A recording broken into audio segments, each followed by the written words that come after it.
বিশেষ করে ফিলিস্তিনের মুসলমানদের, গাজার মুসলমানদেরকে রাত্র আসে তো ঘুম হারাম হয়ে যায়।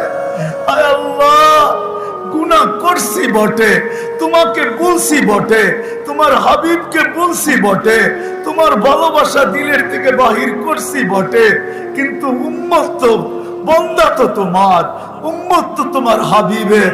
আল্লাহ, তুমি নিজে আমাদেরকে পিটাও, তাতে কোনো আপত্তি নাই, কিন্তু দুশ্মনের হাতে আর মার খাওয়ায় না।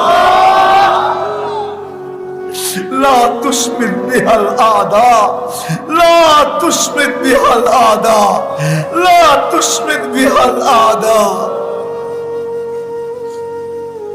আপনি মারেন, আল্লাহ রীতি তো এটাই।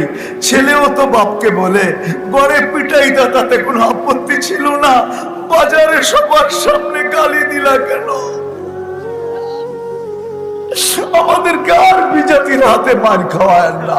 আল্লাহ, আপনি পিটান, তাতে কোনো আপত্তি নাই, আমরা আপনারই বন্দা। আল্লাহ, আবাবিলকে কি কাজে লাগাবেন, মশাকে কি কাজে লাগাবেন, আপনার সৈন্যকে কি কাজে লাগাবেন?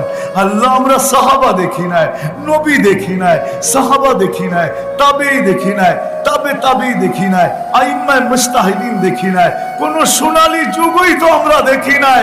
কমসে কম এতটুক তো দেখা দাও মালিক, যে তুমি ময়দানে চলে আসছো, আমাদেরকে কুদরত দেখায় দাও, তোমার কুদরত দেখায় দাও। না হয় কোন বিজাতি এই কথা না বইলা ফেলে যে তোমাদের আল্লাহ কোথায়।